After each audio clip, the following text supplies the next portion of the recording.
بسم الله الرحمن الرحیم. د قوانینو صرف په سلسله کې دا زمونږه 39 نمبر درس دی. ان شاء الله تعالی په دې درس کې به مونږه د قال او د باع والا قانون کم موانع دي یا کوم عدمی شرایط دي هغه په تفصیل سره ذکر کوو. دینه مخکې درس کې مونږه د قال او د باع والا قانون د هغې خلاصه ذکر کړې وه او هغه دا وه چې وو او یا متحرک وي او دغه حرکت دا لازمی وي او ما قبل تدې مفتوح وي او دغه مفتوح حرف دا د دغه وو او یا سره په یوه کلمه کې وي، نو دغه وو او یا په الف سره بدلول دا واجب او ضروری دي. په دې قانون په دې خلاصه کې دا کوم قیدونه مونږه ولګول، نو دا څلور قیدونه دي او دغه څلور واڼه دا وجودي شرایط دي. دغه څلور واڼو په یو وخت کې په دغه کلمه کې موجود کېدل دا ضروری دي او د هغې تفصیل دا مونږه په دې مخکې درس کې کړی دی. د دغې وجودي شرایطو سره سره کوم موانع دي، نو د دغې لفظ د دې موانعو نه پاک کېدل او د دې موانعو په دغې لفظ کې نه کېدل دا هم ضروري دي. مونږ به تقریبا 14 موانع ذکر کوو د طلباو د اسانۍ دپاره او د یادولو دپاره به دغه موانع دا مونږه په 3 حصو کې تقسیمو. لومبۍ حصه کې به مونږه هغه موانع ذکر کوو چې په هغې کې به مونږه داسې خبره کوو چې دغه وو او یا د فا کلمې په مقابله کې نه وي یا د عین کلمې په مقابله کې نه وي یا دغه وو او یا د لام کلمې په مقابله کې نه وي او داسې به مونږه 7 موانع ذکر کوو.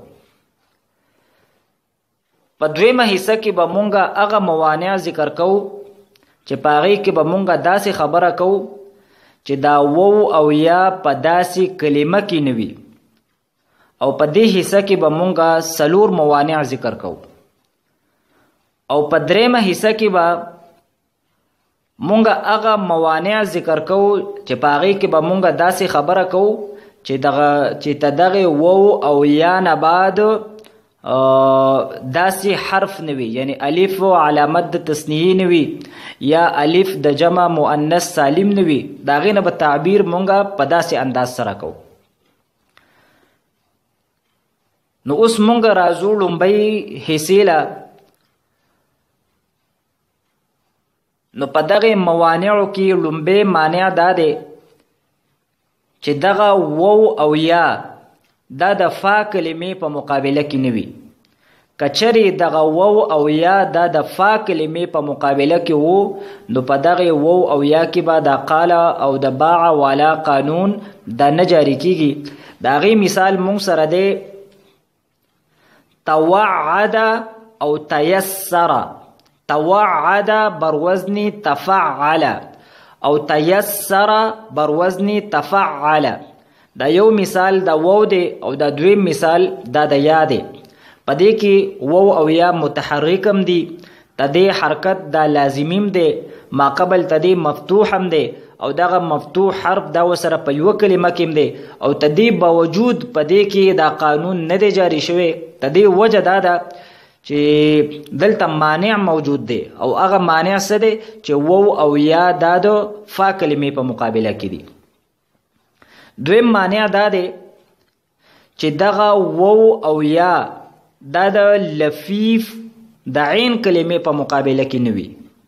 دغه وو او یا د لفیف د عین کلمې په مقابله کې نه وي او لفیف مونږه هغې ته وایو چې په هغې کې 2 حروف علت دا جمع شوي وي. د هغې مثال دی قویه او حییه. قویه حییه. نو په قویه کې وو متحرک دی او ما قبل تدی مفتوح هم دی او په حیه کې یا متحرک ده او ما قبل مفتوح ده تدی باوجود پدې کې قانون نه دی جاری شوی تدی وجه دا ده چې دا د لفیف د عین کلمې په مقابله کې دي. دریم مانع دا دی چې دغه وو او یا د فعل تعجب د عین کلمې په مقابله کې نه وي. دا غي مثال له قولا او بیوعا.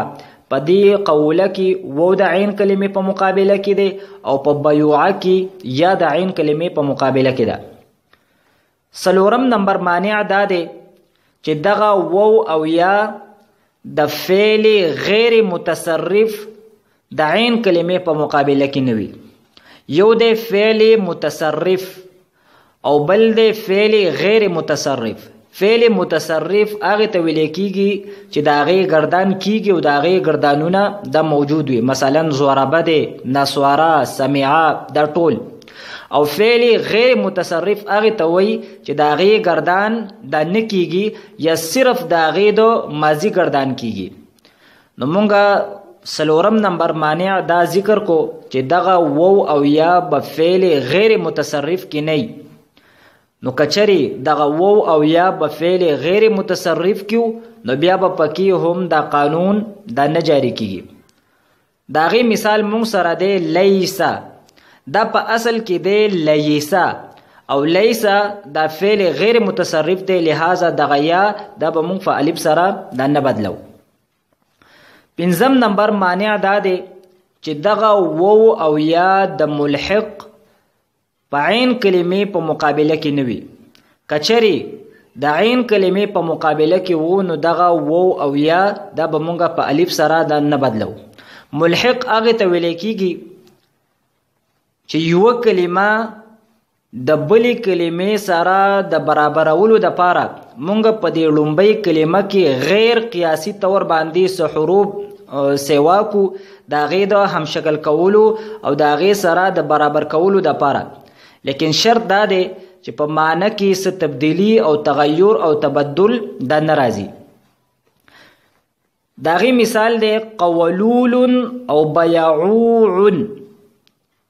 قولول او بیعوع نو دا دواړه ملحق دي د قربوس سره. نو لہذا پدې قولول او بیعوع کې کم وو او یا دې پدې کې به دا قانون نه جاری کیږي ځکه چې مونږ دا شرط ولګاو چې دغه وو او یا دا به د ملحق په عین کلمه کې نه وي او دا قولول او بیعوع دا ملحق دي. دا په اصل کې دی قولون او بیعون لیکن پدې کې مونږه د الحاق د پاره په قولول کې وو او د لام اضافه وکړه او په بیعوع کې مونږه د وو او د عین اضافه وکړه. پغم نمبر مانع دا دی چې دغه وو او یا د هغې عین کلمې په مقابله کې نه کوم وو او یا چې دا د حرف صحیح نه بدل شوي. نو کچری دغه وو او یا د عین کلمې په مقابله کې او دغه وو او یا د حرف صحیح نه بدل شوي نو بیا به پکې د قال او د باع والا قانون دا نه جاری کیږي. دا غي مثال مونږ سره دی شیرون. دلته یا متحرکم ده تدې حرکت لازمیم دی ما قبل مفتوح دی په یو کلمه کې دی بیا هم پکې قانون نه جاری کیږي. تدې وجه دا ده چې دا یا دا د حرف صحیح نه بدل شوی ده ځکه چې شیرون دا په اصل کې دی شجرون. نو دغه جیم دا په یا سره بدل شوی ده او دا یا د عین کلمې په مقابله کې ده لہذا په شیرون کې به د باع والا قانون دا نه جاری کیږي. اوم نمبر مانع مونږ سره دا دی چې دغه وو او یا د ناقص د هغې لومبي لام کلمې په مقابله کې نه وي د کوم ناقص چې لام کلمه مکرره وي. دغه وو او یا د ناقص د هغې لومبي لام په مقابله کې نه وي د کوم ناقص چې لام کلمه دا مکرره وي. نو کچری دغه وو او یا د ناقص د لومبي لام په مقابله کې راغلی او ته دغه لام کلمه مکرر و نو په دې کې به دا قانون دا نه جاری کیږي. د هغې مثال مونږ سره دی ارعوا او ارمیا. نو ارعوا دا په اصل کې دی ارعوا بروزن افعللا. نو دلته دا ناقص دی، د لومبي لام په مقابله کې وو راغلی دی او د دویم لام په مقابله کې هم وو راغلی دی. نو لام کلمه تدې مکرر ده. نو دا کوم لومبی وو دی، د لومبي لام په مقابله کې کوم وو دی، نو په دې کې به د قال او د باع والا قانون دا نه جاری کیږي تدې مانع د وجې نه. البته کوم دویم وو دی نو دا د دویم لام په مقابله کې دی، لہذا په دغه وو کې به دا قانون دا جاری کیږي. لہذا دویم وو دا مونږ په الف سره بدل کو نو مونږ سره جوړ شو ارعا و. لیکن دا کوم لومبی وو دی نو دا ناقص د لومبي لام په مقابله کې دی او مونږ دا شرط ولګاو چې دغه وو او یا د ناقص د هغې لومبي لام کلمې په مقابله کې به نه د کوم ناقص چې لام کلمه دا مکرر وي. د یا مثال مونږ سره دی ارمیا بروزن افعللا. نو دلته یا د ناقص د لومبي لام کلمې په مقابله کې واقع شوي ده او تدې لام کلمه دا مکرر ده. د لومبي لام په مقابله کې بیا راغله او د دویم لام په مقابله کې هم یا راغلی ده. نو دا دویمه یا دا مونږ په الف سره بدل کړه نو مونږ سره جوړ شو ارمیا. لیکن کوم لومبي یا ده د لومبي لام په مقابله کې کومه یا واقع شوي ده نو په هغې کې به دا قانون نه جاری کیږي ځکه چې مانع موجود دی، ځکه چې دا یا متحرک د ناقص د لومبي لام کلمې په مقابله کې واقع شوي ده او تدې ناقص لام کلمه دا مکرر ده. نو دا مونږ سره لومبۍ حصه شوه. په لومبۍ حصه کې مونږ هغه موانع ذکر کړل چې په هغې کې مونږ داسې خبره وکړه چې دغه وو او یا دا به د فا کلمې په مقابله کې نه یا به د عین کلمې په مقابله کې نه یا به د لام کلمې په مقابله کې نه. لومبي مانع هغه مونږ دا ذکر کو چې دغه وو او یا دا به د فا کلمې په مقابله کې نه او آخرنۍ مانع مونږ دا ذکر کو چې دغه وو او یا به د هغې ناقص د لومبي لام کلمې په مقابله کې نه د کوم ناقص چې لام کلمه دا مکرره وي. او په دې منځ کې چې کوم 15 موانع مونږ ذکر کړل نو په هغې ټولو کې مونږ دا خبره وکړه چې دغه وو او یا دا به د عین کلمې په مقابله کې نه. په هغې کې مونږ لومبی مانع دا ذکر کو چې د لفیف د عین کلمې په مقابله کې به نه. دویم دا چې د فعل تعجب د عین کلمې په مقابله کې به نه. دریم دا چې د فعل غیر متصرف د عین کلمې په مقابله کې به نه. څلورم دا چې د ملحق د عین کلمې په مقابله کې به نه. او پنځم دا چې دا وو او یا د هغې کلمې د عین کلمې په مقابله کې به نه چې کوم وو او یا دا د حرف اصلي نه بدل شوي. اوس راځو مونږ دویمه حصې له. په دې دویمه حصه کې به مونږ هغه موانع ذکر کوو چې په هغې کې به مونږ داسې خبره کوو چې دا وو او یا دا به په داسې کلمه کې نه او مخکې دا خبره مونږ ذکر کړې وه چې په دې حصې کې به مونږ 4 موانع ذکر کوو. لومبی مانع دا دی چې دغه وو او یا دا په داسې کلمه کې نه وي چې د کمې کلمې وزن دا د فعلان یا د فعلا په وزن وي. نو کچرې دغه وو او یا په داسې کلمه کې وو چې د هغې وزن د فعلان یا د فعلا په وزن باندې نو بیا به پکې دا قانون دا نه جاری کیږي. مثلا حیوان نو دا د فعلان په وزن دی، وو متحرک دی، ما قبل تدی مفتوح هم دی، په یو کلمه کې دی او حرکت مې لازمی دی، بیا هم پکې قانون نه جاری کیږي. وجه دا ده چې دلته مانع موجود دی، دا کلمه دا د فعلان په وزن ده. او په حیادا کې هم دا قانون نه جاری کیږي ځکه چې حیادا دا د فعلا په وزن باندې ده. دویم مانع دا دی چې په دغه دا وو او یا په کومه کلمه کې موجود وي نو په دغه کلمه کې د رنگ او د عیب معنی نه وي. که د رنگ او د عیب معنی پکې و نو بیا به پکې هم د قال او د باع والا قانون د نه جاری کیږي. د عیب مثال مونږ سره دی عویرا د یوې سترګې والا او سویدا تدې معنی د کوګ سټ والا. نو دا دواړه عیبونه دي. په دې دواړو مثالونو کې په یو مثال کې و متحرک دی او په بل مثال کې یا متحرک ده او ما قبل تدې مفتوح دی. بیا هم پکې دا قانون نه جاری کیږي ځکه چې دا په داسې کلمه کې واقع دی چې په دې کلمې کې د عیب معنی ده. او د رنگ مثال مونږ سره دی سواد بیاض. و او یا متحرک دی قانون پکې نه دی جاری شوی ځکه چې په دې کې د رنگ معنی ده.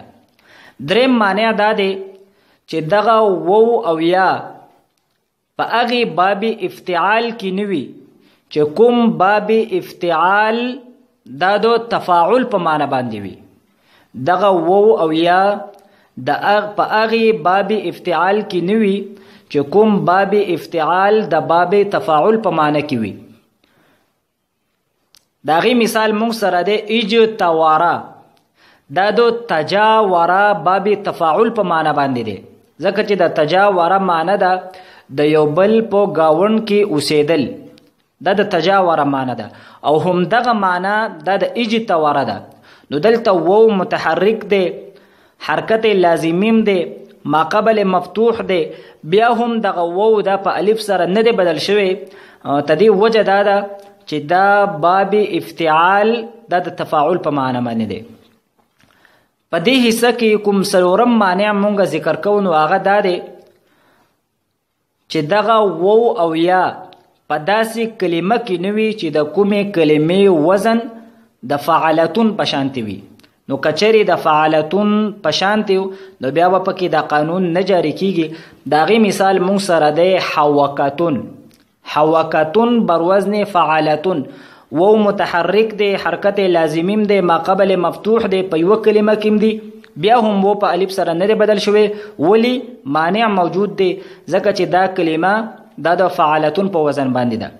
البته بعض علما وی چې کومه کلمه د فعلتون په وزن باندې وي نو په هغه کې به دا قانون دا جاری کیږي او هغوی دا خبره کوي چې د حوکتون کم لفظ دی نو دا لفظ دا شاذ دی. یعنی په حوکتون کې دا قانون نه جاری کېدل دا شاذ دی. تدینه علاوه چې کم اوزان دي او په هغه کې و او یا متحرک وي نو په هغه کې به دا قانون دا جاری کیږي.